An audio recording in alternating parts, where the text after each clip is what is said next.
అనుక్షణం ప్రజల పక్షం NN5 news కి స్వాగతం. ముందుగా హెడ్లైన్స్. తెదేపా అభ్యర్థి షాజహాన్ బాషా ఆధ్వర్యంలో ఘనంగా మాజీ టౌన్ బ్యాంక్ చైర్మన్ విద్యాసాగర్ జన్మదిన వేడుకల నిర్వహణ. పెద్ద సంఖ్యలో పాల్గొన్న తెలుగు తమ్ముళ్లు. జూన్ నెలలో కూడా లబ్ధిదారులకు బ్యాంక్ ఖాతాలలో పింఛన్ డబ్బులు. రాష్ట్ర ప్రభుత్వం వెల్లడి. జూన్ 3, 4, 5 తేదీలలో మద్యం అమ్మకాలపై నిషేధం. నిబంధనలు అతిక్రమిస్తే తీవ్ర పరిణామాలు తప్పవు హెచ్చరించిన డీసీపీ. మానసిక శారీరక దృఢత్వం కోసం క్రీడలు చాలా అవసరం. మట్టిలో మాణిక్యాలన్న వెలికి తీసేలా మినీ వాలీబాల్ టోర్నమెంట్ నిర్వహించిన హెల్పింగ్ మైండ్స్. కన్నుల పండుగగా కోటలో గంగమ్మ జాతర జనసంద్రాన్ని తలపించిన భక్తులు. భక్తుల కోరికలను తీర్చే అమ్మవారి ఆశీస్సులు అందరికీ ఉండాలి. అమ్మవారికి ప్రత్యేక పూజలు నిర్వహించిన తెదేపా అభ్యర్థి షాజహాన్. ఇక డీటెయిల్స్ చూస్తే మాజీ టౌన్ బ్యాంక్ చైర్మన్ ప్రముఖ తెలుగుదేశం పార్టీ నాయకులు విద్యాసాగర్ జన్మదినాన్ని పురస్కరించుకుని బుధవారం బెంగళూరు బస్టాండ్ తెలుగుదేశం పార్టీ కార్యాలయంలో షాజహాన్ బాషా ఆధ్వర్యంలో పెద్ద సంఖ్యలో పాల్గొన్న తెలుగు తమ్ముళ్ల సమక్షంలో కేక్ కోసి సంబరాలు జరుపుకున్నారు. రామసముద్రం, నిమ్మనపల్లె మండలాల నుండి తరలి వచ్చిన తెలుగుదేశం నాయకులు నాదెళ్ల విద్యాసాగర్ ను పూల మాలలతో సత్కరించి జన్మదిన శుభాకాంక్షలు తెలియజేశారు. ఈ సందర్భంగా షాజహాన్ బాషా మాట్లాడుతూ తెలుగుదేశం పార్టీ పట్టణ అధ్యక్షుడిగా, టౌన్ బ్యాంక్ చైర్మన్ గా ఎన్నో సేవలు అందించిన నాదెళ్ల విద్యాసాగర్ జన్మదినాన్ని పురస్కరించుకొని కేక్ కట్ చేసి సంబరాలు జరుపుకోవడం ఎంతో ఆనందంగా ఉందని అన్నారు. భవిష్యత్తులో వారు ఎన్నో పదవులు అలంకరించి ప్రజలకు సేవ చేసేందుకు భగవంతుడు ఆశీస్సులివ్వాలని కోరారు. ఈ కార్యక్రమంలో Baluswamy, Naveen Chowdary, JCB Venu, Eswar Naidu, Rammurthy Naidu, Balamani Sekhar, Jayachandra, Nagamani, Sivaprasad, Rana, Jolapalem Chinni, Nimmanapalle Rajanna, Ramasamudram ex ZPTC Sivakumar, Kothapalli MPTC Devendra, Eswaramma colony Chandrasekhar Naidu, Rakakonda Madhubabu, Ganesh, Panikar Reddy పెద్ద సంఖ్యలో తెలుగుదేశం పార్టీ కార్యకర్తలు, అభిమానులు పాల్గొన్నారు.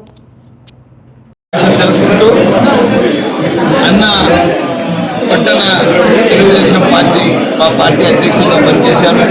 అదేవిధంగా టౌన్ బ్యాంక్ చైర్మన్గా 2 సార్లు పనిచేశాను, పర్యాటన పనిచేశాను. ఇదే కాకుండా పార్టీ కోసం సమస్యగా కష్టపడిన మనిషి. దాదాపు 30 ఏళ్ళు ఎన్నో ఒడిదుడుకులు పార్టీలో పడిన మనిషి. ఈరోజు ఆయన జన్మదిన శుభాకాంక్షలు తెలుపుకుంటూ దేవుడు ఆరోగ్యాలతో సుఖ సంతోషాలతో ఇంకా ఇట్లా 100 సంవత్సరాలు జరుపుకోవాలని తెలియజేస్తాను. గట్టిగా మాట్లాడదాం. ఈరోజు నాకు తెలుగుదేశం పార్టీ ఉమ్మడి అభ్యర్థి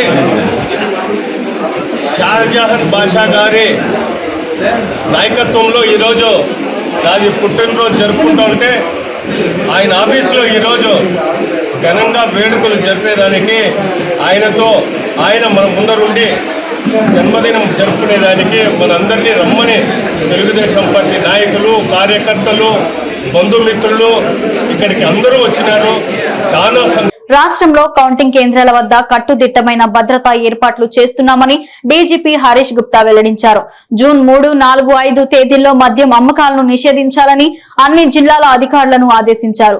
అవాంఛనీయ ఘటనలు జరగకుండా అన్ని హోటల్స్, లాడ్జీలలో తనిఖీలు చేసి అనుమానితులను అదుపులోకి తీసుకోవాలన్నారు. సోషల్ మీడియాలో వచ్చే వార్తలను ఎప్పటికప్పుడు పరిశీలిస్తూ అప్రమత్తంగా ఉండాలని సూచించారు. మదనపల్లె కోట ఆవరణలో ప్రతి ఏడాది నిర్వహించే కోటలో గంగమ్మ జాతర మంగళ బుధవారాలలో అత్యంత వైభవంగా నిర్వహించారు. ఆలయ కమిటీ సభ్యులు రంగురంగుల విద్యుత్ దీపాలంకరణలతో పురవీధులను సుందరీకరించారు.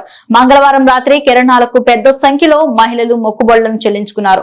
మేళ తాళాలతో, కోలాటాలతో రాత్రి అమ్మవారి ఊరేగింపు నిర్వహించారు. మదనపల్లె చుట్టుప్రక్కల ప్రాంతాల నుండి పెద్ద సంఖ్యలో తరలివచ్చిన భక్తులు జనసంద్రాన్ని తలపించారు.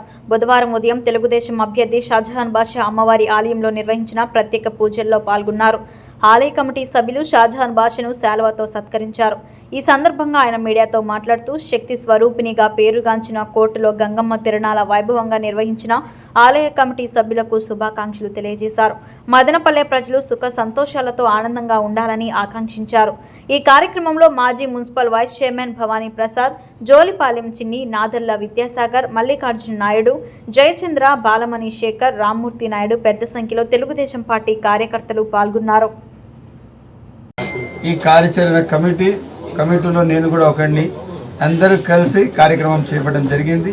తప్పకుండా అమ్మవారి ఆశీస్సులు అందరి మదనపల్లి కాన్స్టిట్యున్సీకి, రాష్ట్రానికి ఉంటుంది. రాష్ట్రంలో మార్పు ఏదైతే ఉంటుందో మార్పు కూడా ఉంటుంది, రాష్ట్ర అభివృద్ధి ఉంటుంది.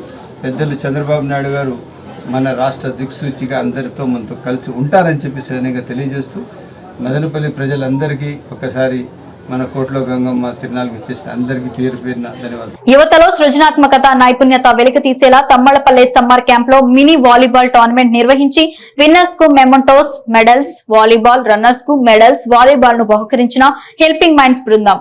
ఈ సందర్భంగా హెల్పింగ్ మైండ్స్ వ్యవస్థాపకుడు అబూబకర్ సిద్దిక్ మాట్లాడుతూ మానసికంగా, శారీరకంగా దృఢంగా ఉండటానికి క్రీడలు ఎంతో అవసరమని, సమ్మర్ క్యాంప్లో పాల్గొంటున్న అందరిలో మరింత ఉత్తేజం తెచ్చేలా తమ సంస్థ ద్వారా మినీ వాలీబాల్ టోర్నమెంట్ నిర్వహించినట్లు పేర్కొన్నారు. యువతలో క్రీడల్లో ఆసక్తి కలిగించడానికి వాలీబాల్ సమ్మర్ క్యాంప్ నిర్వహిస్తున్న కోచ్ యూసుఫ్ను అభినందించారు. ఈ కార్యక్రమంలో తమ్మళ్లపల్లె వాలీబాల్ సీనియర్ క్రీడాకారులు, helping minds Thammallapalle incharge తుపాకుల Shiva, సభ్యులు కిరణ్, సిరాజ్, పురుషోత్తం రెడ్డి, బషీర్, శేషు, దివాకర్ తదితరులు పాల్గొన్నారు. అన్నమయ్య జిల్లా ఎస్పీ కృష్ణరావు జూన్ 1 నుండి కొత్త ట్రాఫిక్ రూల్స్ అమల్లోకి వస్తున్నట్లు మంగళవారం తెలిపారు. నిబంధనలు పాటించని వారిపై భారీ జరిమానా విధిస్తామన్నారు. మైనర్లకు వాహనాలను ఇస్తే తల్లిదండ్రులకు లేదా సంరక్షకులకు 25,000 రూపాయల జరిమానాతో పాటు 3 ఏళ్ల జైలు శిక్ష విధిస్తామన్నారు. తాగి వాహనాలు నడిపితే 10,000 రూపాయల జరిమానా విధించడంతో పాటు 6 నెలల జైలు శిక్షను విధిస్తామని వివరించారు. ట్రాఫిక్ నిబంధనలను తప్పక పాటించాలని, లేని పక్షంలో పెద్ద మొత్తంలో జరిమానాతో పాటు జైలు శిక్షను అనుభవించాల్సి ఉంటుందని హెచ్చరించారు. కారషెడ్ల అగ్ని ప్రమాదం 3 లక్షల రూపాయల ఆస్తి నష్టం. మదనపల్లె పట్టణం నిమ్మనపల్లె రోడ్లోని కార్ల మెకానిక్ షెడ్ లో బుధవారం వేకువజామున అగ్ని ప్రమాదం జరిగిందని మదనపల్లె అగ్నిమాపక అధికారి జి శివప్ప తెలిపారు. సమాచారం అందిన వెంటనే సిబ్బందితో వెళ్లి మంటలను అదుపు చేసినట్లు తెలిపారు. అయితే ప్రమాదంలో అప్పటికే కార్లు, టైర్లు, రేడియేటర్లు, బ్యాటరీలు రిపేర్ చేసే పరికరాలు కాలిపోవడంతో 3 లక్షల రూపాయల ఆస్తి నష్టం వాటిల్లినట్లు కార్ షెడ్ ఓనర్ జయదీప్ ఫిర్యాదుపై కేసు నమోదు చేసి దర్యాప్తు చేస్తున్నామని తెలిపారు. ప్రమాదాల పట్ల ప్రజలు జాగరూకతతో వ్యవహరించాలని సూచించారు. ఇలాంటి అగ్ని ప్రమాదాలు జరిగిన వెంటనే తమ దృష్టికి తీసుకురావాలని కోరారు. జూన్ 1న సామాజిక భద్రతా పెన్షన్లను లబ్ధిదారుల బ్యాంక్ ఖాతాల్లో జమ చేయాలని రాష్ట్ర ప్రభుత్వం నిర్ణయించింది. దివ్యాంగులు, నడవలేని వారు, వీల్ చైర్స్ లో ఉండేవారికి మాత్రం ఇంటి వద్దే పంపిణీ చేయనుంది. పెన్షన్లు ఏప్రిల్ గ్రామ వార్డు సచివాలయాల్లో పంపిణీ చేయగా గత నెలలో బ్యాంక్ ఖాతాల్లో జమ చేసిన సంగతి తెలిసిందే. అనుక్షణం ప్రజల పక్షం న్యూస్ ఇంతటితో సమాప్తం. తిరిగి ఎప్పటి బులెటిన్లో మళ్ళీ కలుసుకుందాం. అంతవరకు సెలవు, నమస్కారం.